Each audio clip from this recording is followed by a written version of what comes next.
Fala galera, e aí, tudo bem com todos? Espero que sim. Prontos para mais um episódio do Pinga Fogo? Então vamos lá! No episódio de hoje, Chico vai responder uma pergunta a respeito da opinião dos benfeitores espirituais sobre o nosso país, no quesito social e no político também. Vamos ver a resposta de Chico? Com vocês, Pinga Fogo. Pinga Fogo especial apresentando esta noite a São Paulo e ao Brasil o médium Chico Xavier. Saulo Gomes, responsável pela pergunta seguinte. Chico, muito obrigado por ter vindo. Em nome da equipe, eu também precisava de você nessa despedida. Nossa pergunta é simples. O que pensam os chamados benfeitores espirituais quanto à posição do Brasil atual, seja no terreno político ou social? Antes de responder essa pergunta, Chico, quero informá-lo que existem pelo menos 7 perguntas de telespectadores no meu sentido. Então você está respondendo a do Saulo e a mais 7. Vamos responder com muito respeito, segundo o que temos ouvido dos nossos benfeitores espirituais. A noite é consagrada ao Natal de nosso Senhor Jesus Cristo, em cujos ensinamentos empreendemos a nossa formação como povo organizado. Por várias vezes, nosso Senhor Jesus Cristo se referiu à nossa necessidade da oração e da vigilância. Nós sabemos que, segundo os nossos léxicos, orar não é apenas endereçar a nossa palavra ou nosso pensamento a Deus em súplica ou louvor. Orar significa também discursar, expor os nossos pontos de vista, e por isto mesmo a oração é uma das expressões mais vivas do espírito democrático do cristianismo, porque cada um de nós ora segundo as suas possibilidades de crer ou de interpretar o fenômeno da fé. Então, sem qualquer expressão eufemística, declaremos que a posição atual do Brasil é das mais dignas e das mais encorajadoras para nós, porque a nossa democracia está guardada por forças que nos defendem contra a intromissão de quaisquer ideologias vinculadas à desagregação. Precisamos honorificar a posição atual daqueles que atualmente nos governam, que vigiam sobre os nossos destinos. A oração e a vigilância, preconizadas por nosso Senhor Jesus Cristo, se estampam com muita clareza em nosso governo atual. E nós todos, vamos dizer, com os nossos benfeitores espirituais, devemos orar muito, pedir muito a Deus e unir os nossos pensamentos para que a união seja preservada dentro das nossas forças armadas, para que nós tenhamos o direito de orar, isto é, discursar, permutar livremente os nossos pontos de vista, dar os nossos pareceres, emitir as nossas opiniões em matéria de vivência particular e coletiva, portanto, com todo o respeito e sem nenhuma ideia de bajulação.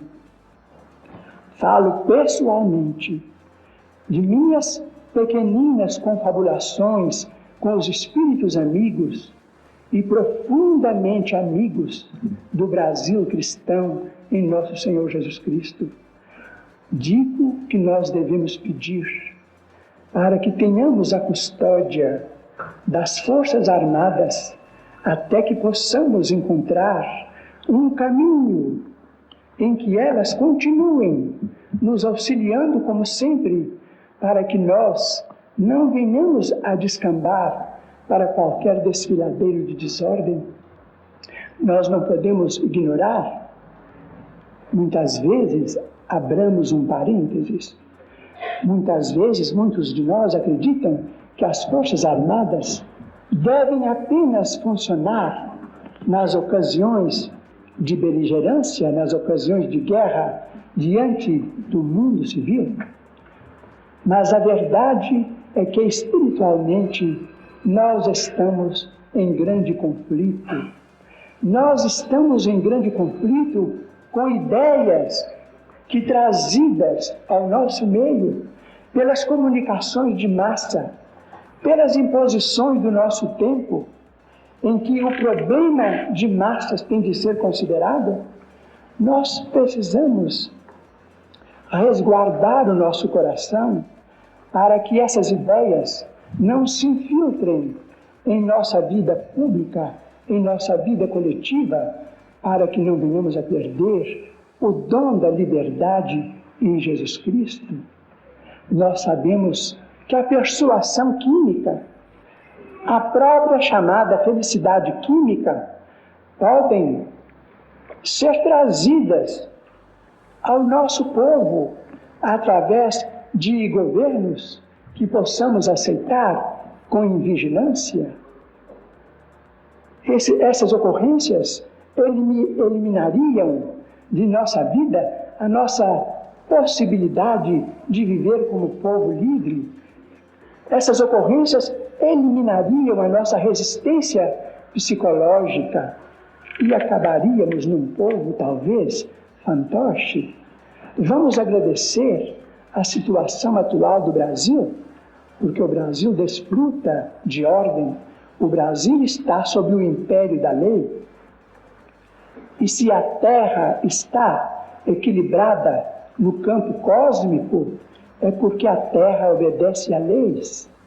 Se o homem está agora deslanchando para outros mundos através do nosso satélite, não foi desordenadamente que os nossos grandes astronautas conseguiram semelhante realização. Eles atenderam a leis, obedecem a leis. Os foguetes da astronáutica obedecem a leis.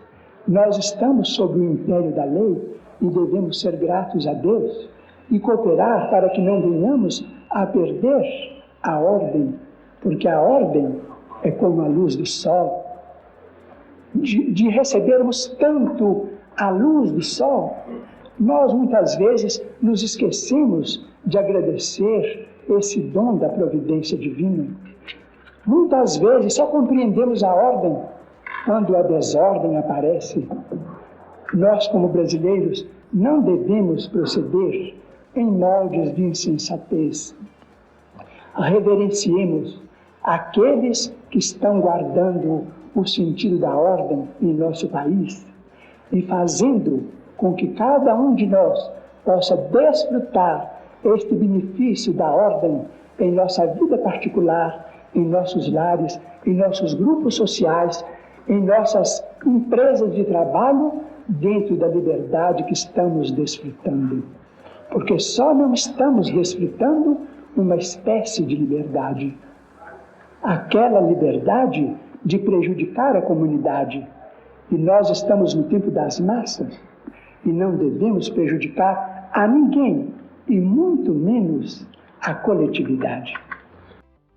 Muito bem, estão aí, então as orientações do nosso querido Chico. E a gente finaliza, como sempre, com um caso que aconteceu com ele. Bom, o ano era 1931 e naquela época você mandar alguém ir para o inferno constituía uma grave ofensa. Até hoje não é muito legal não, né, gente? Mandar alguém ir para o inferno, mas imagine naquela época. Naquela época isso era um absurdo, isso era uma loucura. Muito bem, quem vocês imaginam que vai ser mandado ir para o inferno, né? Chico estava lá trabalhando tranquilamente quando em Pedro Leopoldo chegou um missionário católico. E aí ele resolveu pregar lá na igrejinha e tudo mais. E no meio lá da missa, ele falando sobre várias questões, falou sobre o Chico e falou que Chico devia ir para o inferno. Bom, cidadezinha pequena, né? Logo chega no ouvido do Chico, ó, o padre e tal mandou você ir para o inferno. E Chico ficou numa tristeza, ele ficou tão chocado com aquilo, que era uma coisa assim, que não se falava de forma alguma, nem para o seu inimigo, era algo muito grave. E ele ficou muito triste. Chico ficou muito abalado, ele passou o dia tristonho, passou o dia mal. E aí, à noite, né, quando estava ali se preparando para mais um trabalho, a mãezinha dele chega, aparece, né, percebeu que ele estava assim, para baixo, pergunta o que foi. O que foi, meu filho? Ele, mãe, você nem imagina. Chegou um padre aqui na cidade. Sabe o que ele me falou, mãe? Mandou eu ir pro inferno. E sim, né, muito triste, muito chateado com aquilo. Pois é, a mãe me mandou ir pro inferno. E a mãezinha dele, com muito bom humor, falou, mas não vá não. Não vá pro inferno não, meu filho, fique na terra. Fique na terra que você tem muita coisa para trabalhar ainda. E aí ele percebeu, né, com esse humor materno, é até o nome da historinha, né, humor materno, que ele não tinha que dar importância para esse tipo de coisa. Ao longo da vida dele, ele ainda ia ouvir muitas ofensas e se ele fosse dar importância para todas, ele não conseguiria trabalhar. Então, ele respirou fundo, esqueceu aquela história e foi, mais uma vez, servir. Muito bem, semana que vem nos encontramos, se Deus quiser. Até a próxima!